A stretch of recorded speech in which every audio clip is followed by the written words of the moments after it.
Hello, everybody. It's Tuesday. I've been off for a little bit and I missed you guys so much. I have been doing a fabulous thing. My husband and I went to Banff, Canada, and we attended Renaissance Weekend, where I presented as a panelist, as a workshop leader, and as a host, and I met the most amazing people. So it didn't make up for my missing you, but gosh, it was incredible. Now, back to you guys. I have a great guest today, Gina London. Gina is my first journalist. Did you know that? And I actually am going to have another journalist coming on. So watch me on LinkedIn. This other journalist, oh, she's another one. I'm meeting all these very powerful women. What's up with that? I love it. I love it. So, Gina is also a speaker, and she wrote about me in her column. I was so grateful. And she lives in Ireland. Hey, do you know that the show Shazam is produced in, I think it's Australia? So everything is international now. I could talk to Gina in Ireland, and you can listen in, and it's all good. Fantastic. Gina, welcome to Oh, Courage to Leap and Lead. And I thank you. know that you have some phenomenal stories as a female journalist. Well, thank you, CB. My career was CNN, and when I started out as a newspaper journalist, and then my career with CNN was for almost over 10, almost just about 10 years in Washington, D.C. as a White House correspondent.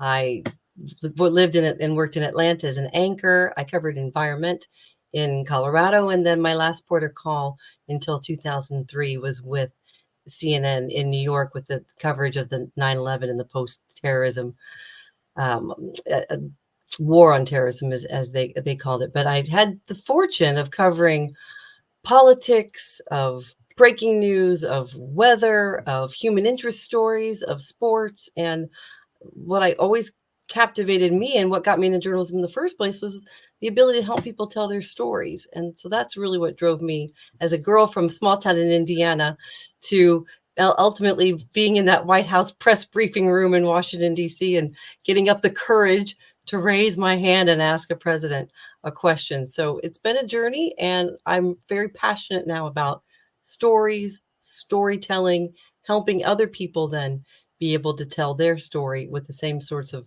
confidence and comfort that I learned along the way through the rigors of 24-hour news. There's so many directions I could take this interview. I'm not sure which one I'm going to take first. First, I think let's talk about storytelling as it relates to women. When storytelling became big as a name, right, and used in counseling and coaching, I was stunned. And I thought, what is this nonsense? You're going to sit down and read, Alice in Wonderland to CEOs. And then I finally realized that storytelling is just a name that's thrown at something we've done for years, which is telling our information to somebody else. It's sharing information. So when you say your passion is storytelling, what does it mean to you, and how has it come about? How has it displayed itself? Yeah, well, I think for me, stories, well, like any of it, if you're a child back before you were looking at things on your phone and looking at YouTube reels and TikToks, and you would read to me. Read! God, what a concept! Called this extraordinary thing called reading. And so I got really into the classics. I loved to read the Jane Austen and the Bronte sisters, and I liked the transporting of myself to a different time and a different place and another woman's experiences through the things that I read, or any individual. Then I also supplemented that with reading newspapers. I read voraciously to learn about places in far-flung towns and countries like Paris and Jerusalem and Rome and these headlines from other places really captivated me about the broader world. So that's the power of reading, the power of making then a story, the information with that in that book or that news article, making it compelling is distilling it to those personal, shared, common fears or aspirations or elements that connect us as people. And so that's where I thought I really like the power of words. I like the power of construct, how we can take even, I don't know, an economic story, but then personalize it and make it be more interesting for a subject matter that might seem dry to many, can make it come alive with putting names and faces to it. So that's where I got captivated on the idea of storytelling and then learning the craft of it. And in some ways, a little bit of the oversimplification of it that happens in television news in particular, but that requires you to get to the essence of stories. It requires you to come up with some of these tactics like hooks and interest and making those names and making the things come alive in a short amount of time. Because one thing we've learned throughout since I started reading is that our people's attention spans are really becoming more reduced. So how do we keep them hooked? How do we keep them captivated? And then after my career with CNN, then Well, wait, hold it 1 second. that knowledge. Sorry. So I'm going to talk a little bit about that hook, right? Yeah. Because let's get into the details of this storytelling, the art of storytelling. Yes. Because there are a lot of times when you hear people and they're talking about themselves or situations, and man, you want to fall asleep. It's so non-compelling. It's not pulling you in. So, what are the secrets to finding that hook to get people ready to listen? And also, I want to talk to you about books I've been reading. I have found them to be incredibly boring. I don't think I've read an exciting book since I've read the Harry Potter series, to be quite frank. Well, I was talking to a nonfiction editor as I'm working on my first nonfiction book, or my first business style book in what I do now in corporate coaching and training. Well, and here it is, though. This is your point. No, go ahead. I am working on my book also. And what I found in books that I read, the first chapter is repeated over and over again, just turned and twisted a little bit so that you don't think it's the same thing being repeated. And I find that really annoying. What I found intriguing about the Harry Potter books is, and it didn't occur to me until I finished the first book, that she's actually writing two books in one book. She's weaving it together. One book she's writing is for adults because it talks about abuse, child abuse. It talks about drugs. It talks about, persuading people in a way that's not good for them. And then there is the children's version. Same words, same thing. It sort of reminds me of when I was at the New School for Social Research, where we were taught to read. Now, people say, what do you mean? You were taught to read in college?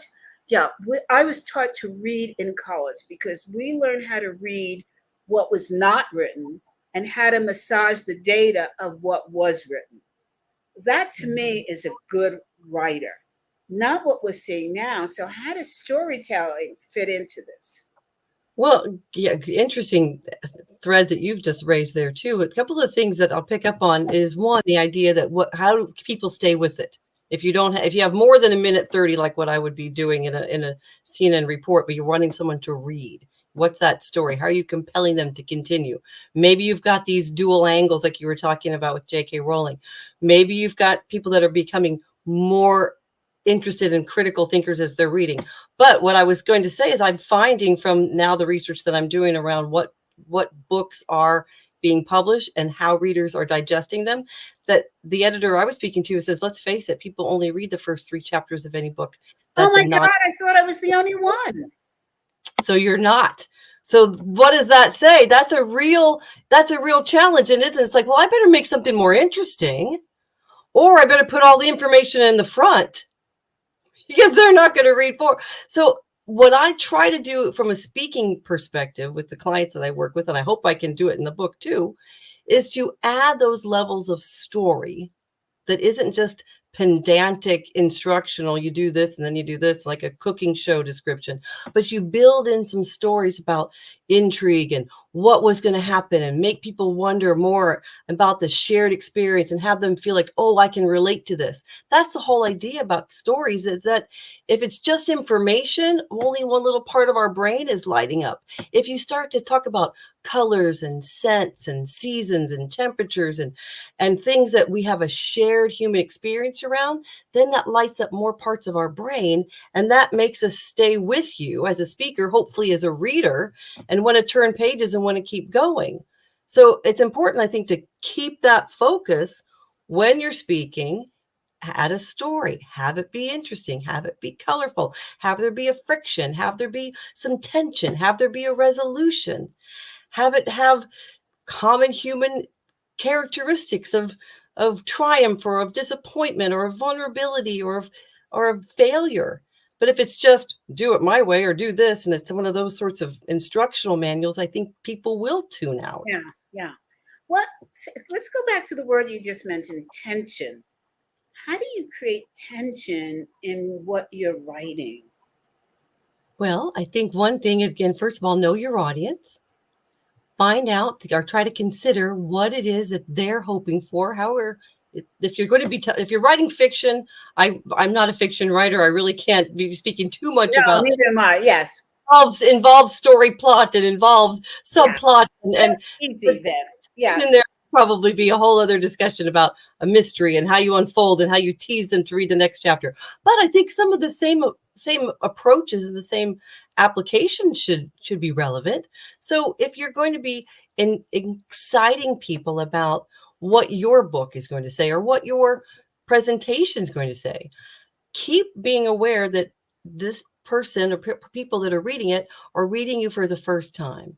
So make sure that you keep them with you on the story. If there's a result that's going to happen, maybe you don't give it away at the beginning. Maybe you tease it a little bit so that they want to see what happens next. Maybe you dangle it at the end of chapter 1 and pick it up as a reward if they finish chapter 2. I don't know all the different devices, but I think keeping aware that people don't necessarily want to read you. So what are you going to do to entice them? And then think of the variations of emotion that you can bring them along with you. And what are those devices that you're going to do? Not just the information, but the story that's going to support and enliven what you're going to do. Yeah, I love that. It's not, so many books are a mind dump. And you get to the point where you go, enough. I know what they're going to say. I know it's just not intriguing anymore. Now, here's one. Yesterday, I met with our authors writing club in the Association of Corporate Executive Coaches. So it's a few of us who want to get a book out this year, right? Right. And one of the members who has written, I think it's 3 books now, he's on his 4th book. He said he's been doing some research on what CEOs read. Now, this will freak you out. And he said, CEOs don't like to read how-to books. They like fables. And I said, wait, drop the mic. What are you talking about, a fable? Robin Sharma. What was that? Robin Sharma. He's the 5 o'clock club, for example. It's a whole book that essentially the information is the how-to is you're more effective when you wake up at 5 a.m. But the way he writes it is there's a lady and there's another guy and they go to this presentation and then there's a guru and he takes them on a helicopter and he takes them to this beautiful island and the island is all descriptive about how sandy and here's his morning routine. And I mean, and I'm not trying to downplay Robin Sharma because of course he's amazing. And he talks about, what's his other famous book about the Buddhist and the motorcycle or something like that. You're going to get, you guys who are fans of Robin Sharma are going to come at me, but he's made, in essence, his coaching style, his personal development approach, all of his books, or the books I've read anyway, are wrapped around a fable. And that's his technique, or that's his device. And so if that's what CEOs are reading, well, Robin Sharma has tapped into that. Interesting. I had not heard this before. And I forget what book they mentioned, the principles of something that was written in that way. And I thought, okay, so This is definitely Harry Potter style. Yeah, that's it. But to take, you know, how to build a team and put it into a fable, that takes some gifted writing. I think so, and I think it takes the creativity, and it takes a difference of approach, and it probably takes a lot of patience too, because whereas I might say after I put down Robin Sharma's book about the 5 o'clock club, going, okay, what's my number one takeaway? Get up at 5 a.m. because you're going to be more productive. Great, that's one sentence. That's not a book. Yes, good point.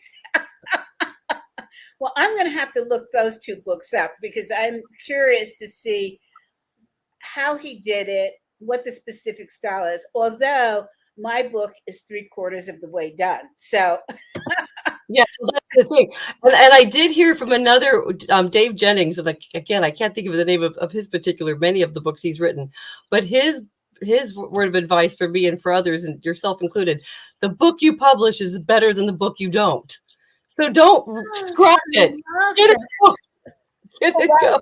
go. Okay, I have it on the tape here, but it's the book. Yeah, the book you publish is better than the book you don't, which is just a simple way of saying get her done. Don't overthink it, because the first one can lead to the second one, which can help you. The second one can be your fable. CB, I mean, the idea, I think, for all of us who say we've got a book in us, or we say we want to contribute a book.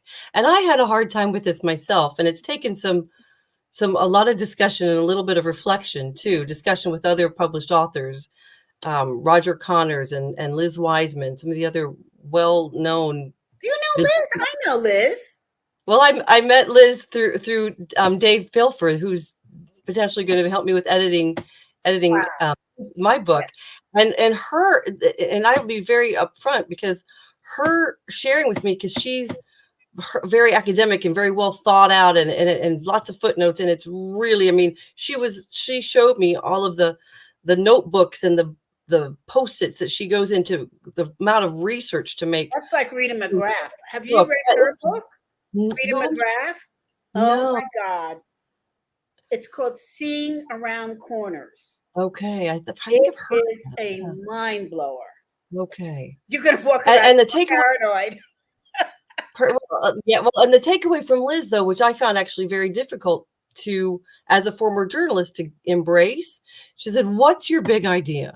What's your big idea?" Her seminal book that she wrote, Multipliers, that was her big idea, that leaders either multiply their teams or they diminish their teams. And again, oversimplifying here.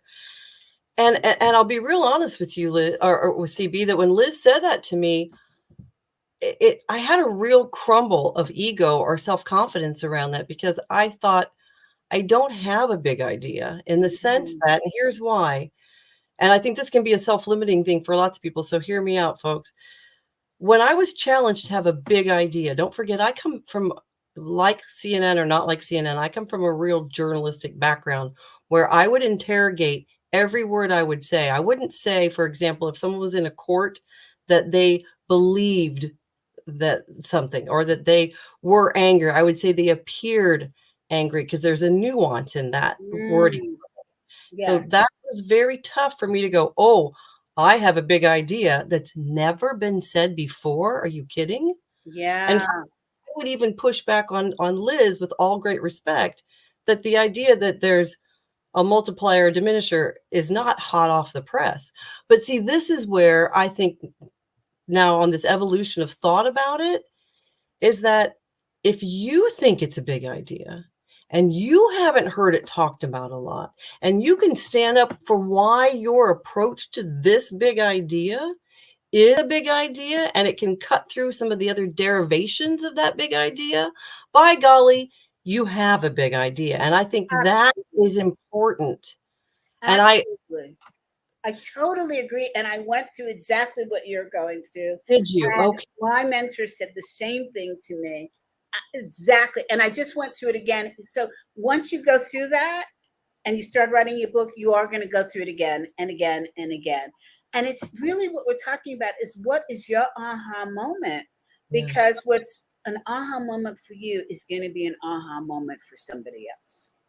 And right. that's Well, it. and And and I think that you're not reinventing the ball. It's how you see that ball bouncing is going to be different Yes. for Okay. everybody. And that's where story comes into play. Yeah. Because for me, the story of the impact I've made on the clients I've been privileged to coach with, the teams I've worked with, the college students I've been able to speak before, and then hearing what they say. That those are the stories that are unique to me and my experience with them. And I want to make sure that those stories are in there in a captivating way that others will connect with. And hopefully that will help them know they're not alone, help them know that the fears they have, others have. And here are some of the techniques and the strategies that can help them break through. So, can you tell us your idea about your book without Yeah, revealing too much? sure. The idea that I'm embracing, maybe to add to the conversation, but at any rate, that I am really fully embracing now is built from the work I've been doing around how do you have harmony with self-acceptance, but also layer on self-development. And this to me is the crux of what I call the myth of authenticity. And I did speak on this in my first TED Talk a couple of months ago in the UK. And this notion, and actually Liz did share this with me. She says, Gina, I like this idea coming at a time when so many people are saying, take me as I am. This is who I am. Take your whole self to work. You're encouraging people to take their best self to work. Yeah. And he said to me, that actually is a big idea at this point. And Absolutely. taking your best self to work doesn't mean that you have to get rid of every other part of you, but that you are developing your authenticity, becoming more mindful and purposeful about how you connect with others and yourself. And that's the crux of what I'm working on right now. And I think even greater than that, if I may say, it's taking your whole self to work or to any place where you're going, but also allowing your whole self to be open to change and transition. Lovely.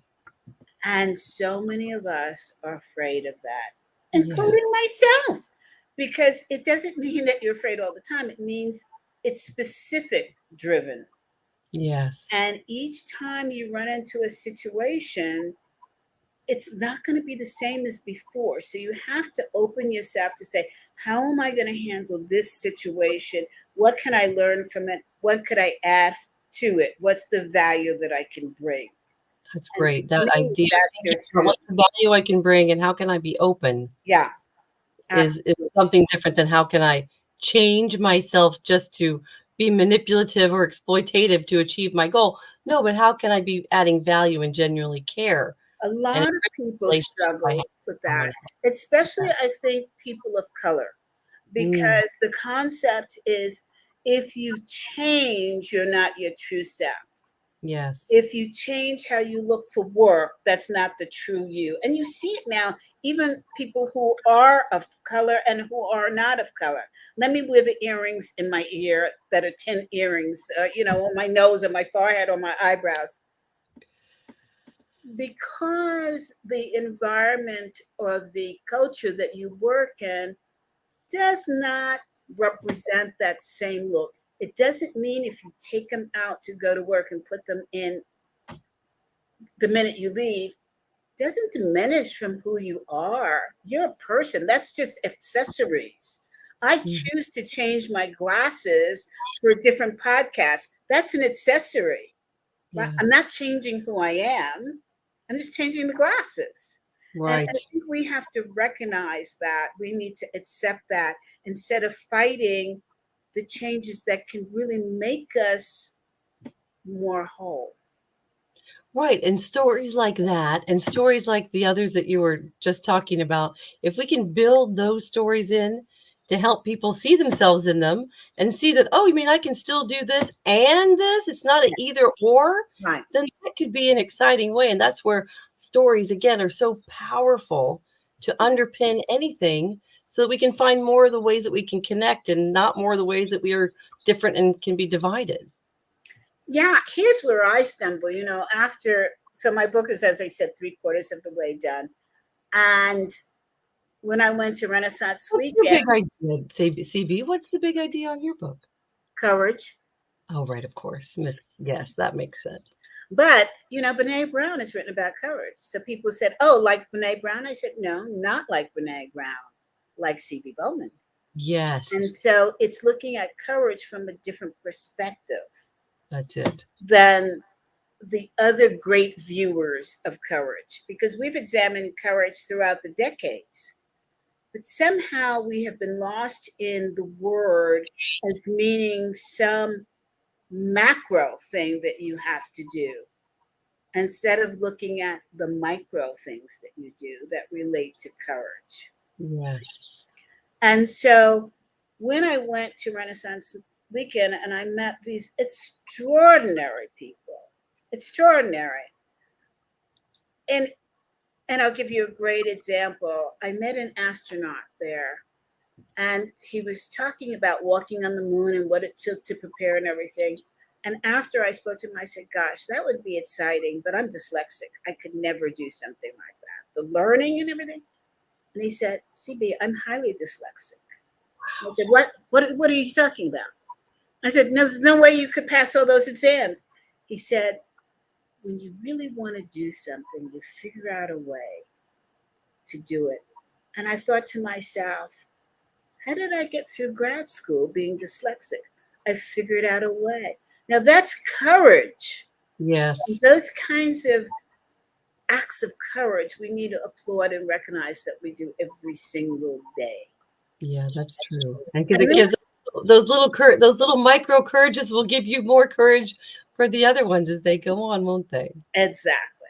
But here's what happened. I met all these people and I said to my mentor, I have to stop. I need these stories in my book. And he said, no, don't stop. You get the damn the book is never going to end. And make keep that adding more too. So then you have the courage not to fall into the imposter syndrome and get your book out. That's it. That's it. Because the book's never, it's like if you keep waiting for the book to be perfect, you'll never finish it. In fact, to that comment, the book that's published is better than the one that isn't. So that's exactly. I love that. I love that phrase. I'm going to pin that on my wall. So now tell me about your rise to being with CNN. That is an amazing feat. And also I want to know, as a woman, how did you feel with that track of being in that company? How were you treated? Did you have to use a lot of courage? Tell us. You know what? Actually, this is, of course, pre-Harvey Weinstein time. So #MeToo wasn't a thing. When I started in TV news, and quick background, when I mentioned I was from a small town in Indiana, one of the first areas of development I had to work on was I had a really, really strong country accent. So from all my friends and peers and just growing up in rural America, I spoke, for example, the nation's capital that I reported from, the way we'd say it with the dialect in my town of Farmland, Indiana, is the name of the town, not just the descriptor. It was Washington. So Washington, WORSHINT. Oh we do that. We put the washing in the washing machine. I mean, that's, and I'm not making fun. Yes. That is the dialect. Yes. And yet one of the first things I had to do as I went into college and majored in political science and journalism as I did, is I worked on neutralizing my accent, because I thought I'm still me. I still have some of the great values I learned from growing up in small town America, and those are with me to this day. But I did have to. That's what we were just talking about, right? Yeah. So one, I had to make the choice to begin to craft my voice, which is work that I do now with second language English speakers all over the world in high level positions, with people who are not accustomed to the sound of their voice projecting. I do a lot of voice work with my coaching clients. I work on the strategy, the structure, and the delivery components a lot, is what I do now in corporate land. But as I was starting out in journalism land, my dad died when I was a kid. My mom was a university instructor. I didn't have a journalism path through relations. And so I graduated with my degree. I moved to Washington, D.C. That was the nation's capital, which for me was the pinnacle of all news reporting. I liked politics and I wanted to be where the action was, and local news was national news. And anyway, but it was a time where women were 90s. So we're kind of cookie cutter look, the big shoulder padded jackets, but yet there was also but there was also a bit of most of the women who were reporters were attractive, were there was a lot of competition. And I will say that the first time I got a job at a television station, and through various reasons, I was the news director's assistant. So, you take the first job you can get, right? Yes. And so, or I'm ordering pens and reporters' notebooks, and No I'm shame getting, in that. yeah, you start. Yes. Well, at one point, the female news director who had hired me, who was terrific, she was moved from the local Washington affiliate to the Fox News network. It was when Fox News was launching. And this was a Fox O&O where I started, owned and operated, where I started. The new guy who came in, CB, I forget what his background was, but I was the news director assistant.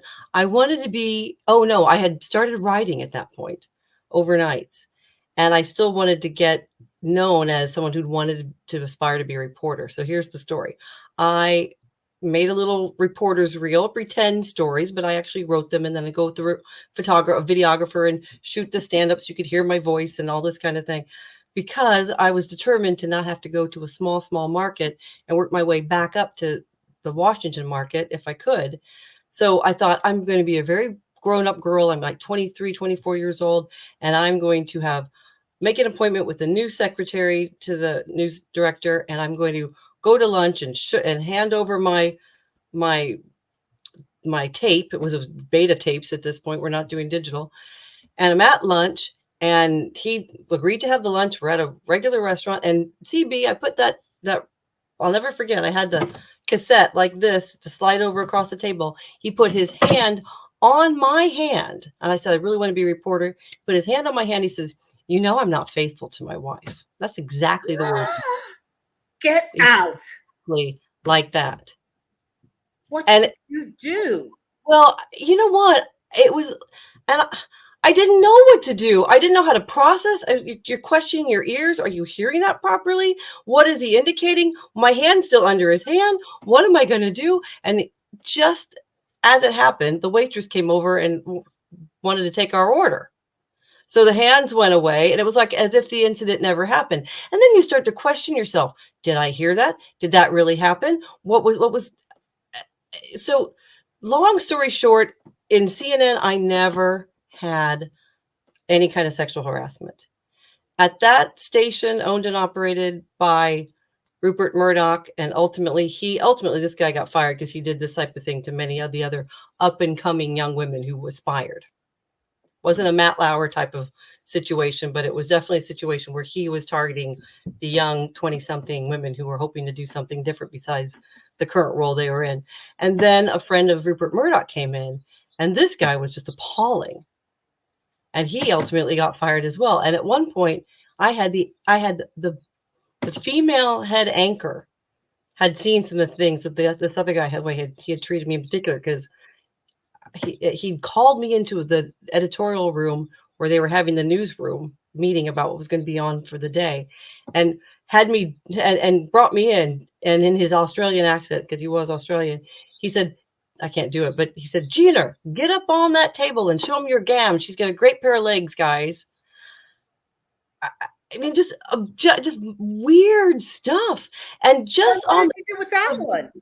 Just on the cusp of being a joke where you don't know what to do. Nobody said anything. It was very uncomfortable. Nobody admonished him, because we're still in those early pre-Harvey Weinstein days where people know it's not right, but they don't know what to say. They don't want to make an issue of it. I just walked out of there again. And then I had the female anchor I mentioned, her attorney called me and said, Gina, there's been enough stories. If you wanted, we could sue him. You could get a settlement. You will never work in news. Be aware of that, but we could do it. What do you want to do? And I'm like, I'm 23 or 22 years old. I haven't even started.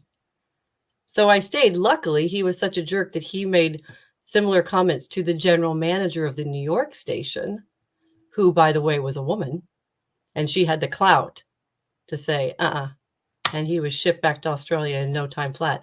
So there were definitely little similar other stories like that, but it was a tough time when I was finally made freelance writer and then a reporter with CNN. There were some inconsistencies and it was certainly very competitive market where you really didn't complain, because if you were going to complain about anything, long hours, no vacation time, things that we talk about, corporate culture in our world of coaching and things today that I'm really proud of, and diversity, equity, inclusion, and women in leadership, and these types of things that I'm really passionate about now. I'd never heard about those things in TV land. And if you even complained about no holiday, they'd say, not gender specific, they'd say to anybody, they're like, look, there's a line of people who's around the block that would do Yes, what you're doing for less. right. So that's the competitive environment that was there. And there was only one time at CNN where I was being moved, because they could move your contract. I was being moved from Atlanta to DC, or to Denver. And I didn't really want to go to Denver, but it's in my contract that they can move you wherever they want. And we're going to do this new environmental opening, and okay, fine. And I had another colleague who was male, who was also being moved to start up the Seattle bureau at that point. Mm-hmm. And I learned from him, here's what your relocation package looks like. My relocation package was nothing like his. So I said to my agent, hey, I know that Joe is getting this, this, and this. And he says, really? Do you want me to take that up with him? I said, yeah, I just leased a car because my former car had been stolen from the parking lot at CNN. That's another story. But so if you're going to let Joe be able to have his car shipped and not eat up the miles, I want the same thing. Anyway, long story short, on all these sort of disparities, I did get my car shipped along with everything else, and I was also labeled a big troublemaker for a nicer version of what I was called. So it's tough. And I think so the responsibility on leaders to be coaching leaders and be encouraging leaders and to help people have a vision for where they can take their careers in an encouraging way, in an aspirational way. It means a lot to me, because there were those that afforded it for me and encouraged me. And there were plenty of those who set up barriers and were snarky and were darn right not okay.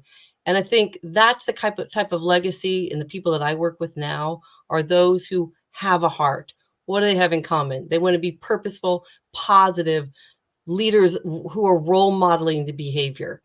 That's to encourage and support others. You know what occurs to me as I listen to you is the Black Lives struggle. Mm. You know, as a person of color, we tend to think about the discrimination, the negative treatments, the difficulty in rising to the top as being focused on the color of your skin, number one, your religion, your sexual orientation. But the crossover, I should say not but, and the crossover between all of the peoples that have gone through what you've just described, whether it be a person of color, religion, etc., it's all the same. Yeah, And not respecting other people. it's And more than not respecting other people. and It's not belittling recognizing people. that people are people. And Yeah. it occurs to me that each group fights a battle as a group. And what would it look like if we fought this battle as one? Yeah. Well, yeah, I agree. Because the Human rights. same things that you experienced coming up in the news world, I experienced as a Black woman. Not the woman part, but being Black, but I was treated exactly the same. You know, I hear you, CB, and you've told me some of the stories of that you went through. And, I hope, I know there's some tendencies for nationalism, some tendencies for the other, and pitting people against each other, not just in the United States, but around the world, where Yeah. I'm a lot of the client work that I do now, and being based in Ireland, there's no utopia. But I do find that in some corporations, there at least is appearing, in my experience anyway, more of a commitment to true corporate social responsibility, to true diversity, equity, inclusion programs, not just to tick boxes, but to really begin to change the way that companies are interacting, and that leaders are being required to be more transparent, not just with how they perform, but also how they contribute, the donations, the fundraisers, the disparity between their income and the new hires' incomes. And I think we saw a lot of that come through in the caring that was provided for employees during lockdown and work from home, and the mental health that was required to provide for them, and the self-care and support. And Elon Musk's comment a few weeks ago where he said, well, everybody's going to come back in the office now, or I could take this as your termination. I think that might have been expressed, and other CEOs might have thought the same thing, but we're afraid to say it, in a minority now. I think, at least what I'm seeing, that it appears that there are more and more leaders of conscience, leaders of corporate care. And maybe that's because only the companies that are hiring me are actually putting that forward. And I'm sure we still have a long way to go. But I hope that the conversations are better. I hope that the changes like the Me Too, I hope that the awful overruling by the Supreme Court on Roe v. Wade shows us just how far things can go if we don't guard things. I really do hope that somehow, that sadly 3 weeks now of that decision being made, that the chaos that is ensuing gets enough people rallied together, regardless of where they might be on other issues, to come together and say, we need to have more conversations, not fewer, of the stories that unite us, like you were saying. I so agree with you. I mean, that Roe versus Wade thing, I think it just slipped under the rocks. Nobody saw it coming, right? Or few saw it coming. And then all of a sudden it was there. And we thought, what happened? How did we go backwards? Yeah. Explain that to me, right? It was the fear every time that former President Trump put in another one of those justices. And yet the actual imagination of that precedent after 50 years being overturned versus, oh my gosh, here's a leaked opinion in May, and now it's at the end of June and it's real. Exactly. That I think that's a clarion call, and all the different ripple effects now that's coming out. Unbelievable. I mean, but the other thing I wanted to say to you is, I'm not sure that I agree with you that there has been organizational change with the pandemics, plural, that we have gone through. And I'm not just talking about COVID, I'm talking about social justice, mental health, etc. Okay. I think that there has been an increase in awareness, in execution, not so much. Okay. I also think that the awareness, and it's a horrible thing that I'm going to say, but it's like a woman being pregnant. You forget the pain after the birth. And I think that is exactly what we're seeing. It's scary. I've been around long enough to see it before. Everybody rallies to the cause while it's on the front page, but once it moves to the back page or off, it's gone. Well, that's the concern. Look, I mean, I hear you. I remember, May or June of 2020, when it was really the height, first lockdown, and I interviewed Alan Murray, the CEO of the Fortune magazine group, because he had written in his weekly newsletter, which I subscribed to, about how, in his words, companies, and he had the statistics that backed it up, were putting more resources toward the support and the care and the home offices and the big multinationals in general. But his caution, and maybe this is where you're picking up, and I tend to share the concern, of course. His caution, or his concern, was, is this a PR move? How lasting will it be when things begin to go back to something normal, which we've adjusted, and now we're in this hybrid or whatever we're in? And then you hear 3-4 weeks ago when Elon Musk said everybody's back in the office, blah, blah, and the torrent that drew. Is that, to your point, what others are wanting and are saying, and is it going to quietly slip back into that realm tacitly? I hope not. I mean, But I just had a great wrap up session with a group of women I was working with around the world for the Women's Health Organization Organon. They started this virtual women's leadership series back in 2020.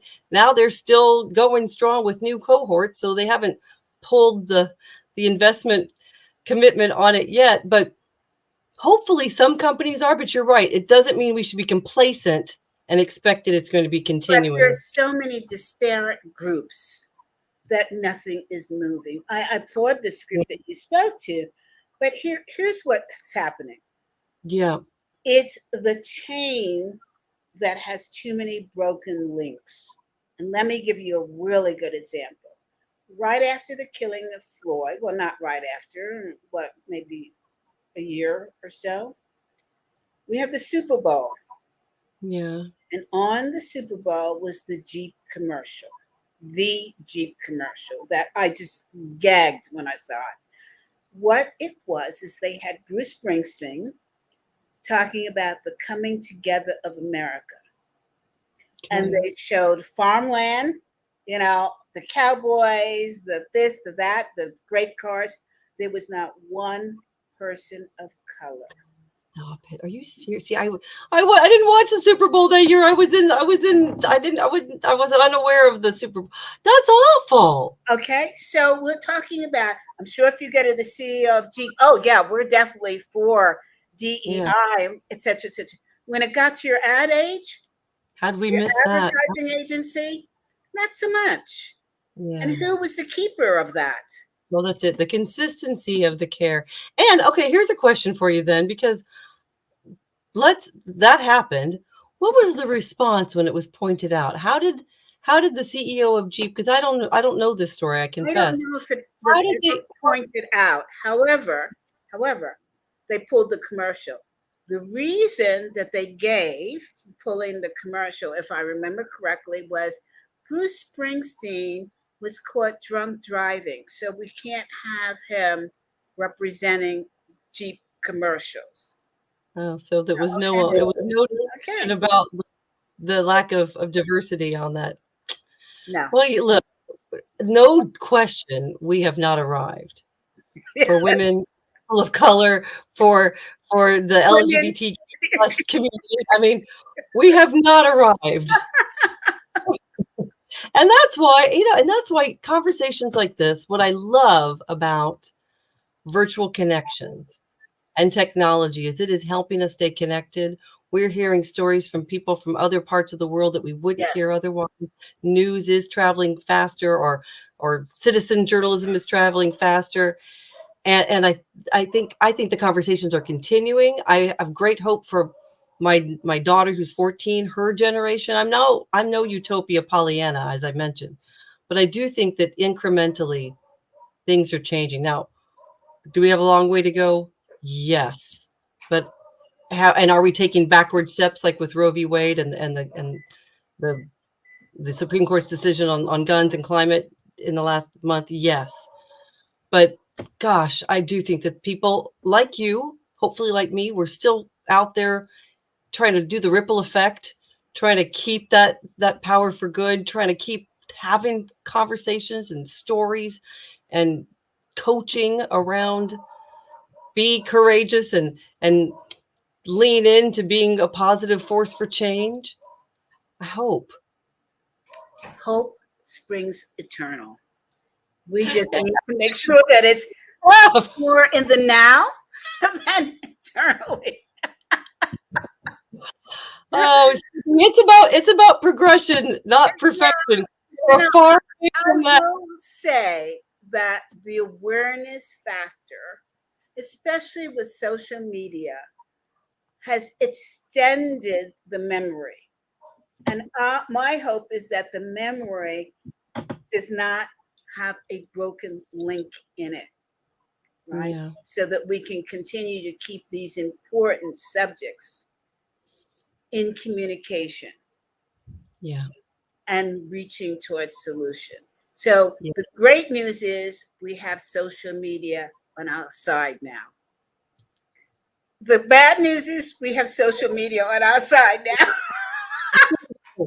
I know, and that's something because a friend of mine was disparaging social media and how much negativity and trolling and all the different things and misinformation and disinformation that's out there, and I said yes, and I can also reach out to CB through LinkedIn that I never would have been able to have even had an opportunity to meet otherwise. Exactly. Exactly.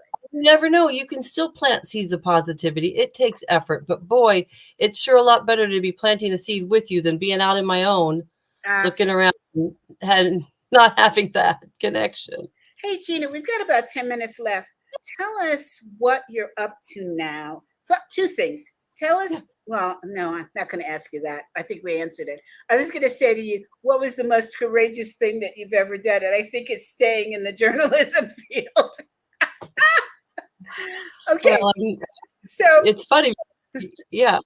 Well, I mean, like, I think the most courageous thing that I've done is what I'm doing now, which is I don't live in the United States full time anymore. I mean, I didn't make that decision specifically because of Trump being elected. It just happened to be in 2015. But I moved to Ireland full time, mhm, and I did launch and register and have my own company now that I do write a column, as you mentioned, in the business section of the largest circulated newspaper, where I had the privilege of writing about you and others. But I have my own company now that I use as my umbrella to coach, speak, and train under. And, that has, as yourself, female entrepreneurship in another country in Europe is, I look behind my shoulder and go, oh, yeah. wow, we're doing it. That's exciting. And we're serving people and helping people and we're making a go of it. And I'm a single mom raising my daughter here in Ireland. And I think for me, what I'm excited about is I love through virtual the ability to connect with people. Today, I spoke with a client in Singapore, another client in Philadelphia, team of women from Latin America and Mexico, Puerto Rico and Brazil and the US. And it's incredible when you get to bring people from all over the world together who do share a purpose about wanting to be positive communicators. And so that has been something that continues to fulfill me and keep me with that sense of purpose about helping others feel more confident and comfortable about how they connect. Well, what I love is the fact that I met you on LinkedIn. We've never met in person. You've No. interviewed me. You've connected me to an amazing person, Raul. And, I've connected you to people. So this connection that we've never met, and yet we're introducing and doing business with people that we've connected to each other. So this ability to connect Yeah. is beyond parallel. You have a system that allows you to understand what's going on in other parts of the world, other people that you would never met before. You don't live on my block across the street, not even in the state. I know. I used to live in Colorado, but I don't anymore. I mean, that's it exactly. And you can find connections through story. The Yeah. common bonds of the work that you do, or the journeys that lead you to where you are today, and the stories of your personal life, and the stories of your childhood, or the stories of how you got your name, or I mean, those types of things stay with us more than just CV or resume information. Oh my And it's the same type of God, thing of those about, days. how do we keep together? It's the power of story, and connections are made based on our stories that we tell to each other that make people feel compassionate or warm or caring about us. Well, Gina, I want to be part of your launch team. I want you to be part of my launch team. And tell us quickly, we've got a few minutes left. What is it that you want our listeners to know? Okay. I want everybody out there to know that no matter where you come from, what part of the world, I've lived in farmland, Indiana, where I grew up. I've been working Nigeria and all over Europe and down to South Africa and over to Costa Rica, wherever you're from. If you build your network, tell your story about your dream, get mentors, get sponsors. I really do believe that power of connection, that power of relationship, communicating about your story and dream that you can get there so much faster than if you're just going to keep it to yourself and hope that someone's going to discover you. So don't hide your light under a bushel. Know that you're not alone. Know that other people are there caring for you and can help give you the tools, the skills, the capabilities around communicating your story to others to achieve your dream. I love that message. And I will add to that, learn to say thank you. Because Yes. even those people who are mentoring you, supporting you, you think of them as higher than you, we thrive on appreciation. And it just helps us pass that along to other people. Now, Gina, you have interviewed me. Who are the types of people you like to interview, and how do they reach you? Oh, fantastic. I love really, I've interviewed, I don't know, the head of DE&I for Sanofi, the French-based big multinational pharma company. Why? Because he had a great story. He started out as he was raised in Zaire, ended up going over to South Africa and was a police officer, moved to London, was a police officer for 20 years, Get out. built the African the Black Association of Police Officers in the UK, decided he's going to take that to DE&I in Sanofi. I've interviewed, gosh, people who have a story of impact. I want to meet him. I Oh, want to interview I him. will connect you. That's a great courage story. Fantastic person. I would happily connect you with him. But that's it. I love to interview people who have learned a lesson along the way, want to share it with others. The column's called The Communicator, but it really is about anyone who's overcome an obstacle. There's so many lessons you can take from your own life and apply it in a business setting again, because what do they all have in common? It's people. How to be encouraging, how to be more confident, how to have courage, how to do the right thing when others aren't, how your journey will help someone else. It's as simple as that. I've been writing a column now for 4 years. The tyranny of the column. So, how can people subscribe to your column?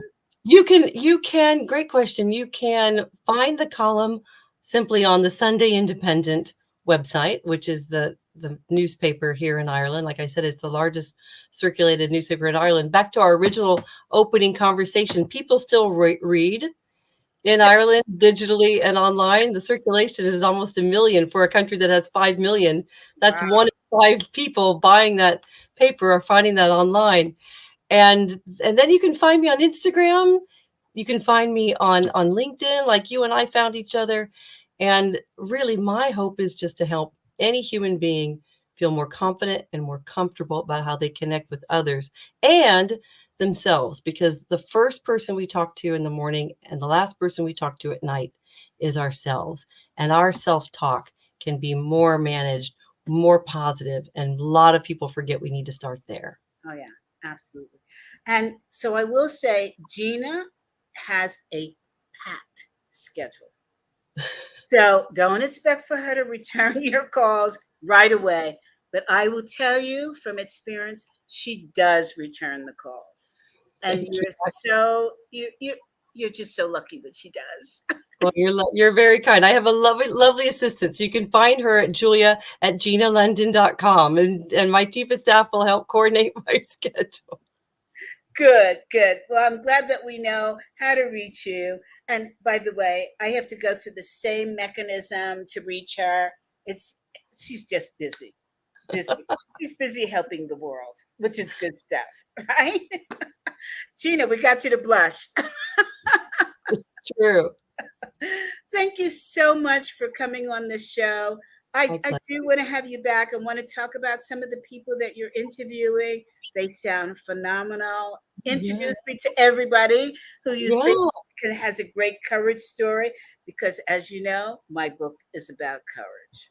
Fantastic. I look forward to reading it and being a part of that launch. Absolutely. Hey, guys, listen, next week we also have an amazing guest. You know what? I'm going to start telling you, maybe starting next week, who our guests are for the next week so you can prepare your questions and send them in. And by the way, I just found out that this streaming which we also take the same show and we put it on your favorite podcast, is in the top 10% of the world for podcast. So, yay! Congratulations to you all. Keep it coming. And I'll miss you to next week. Bye now.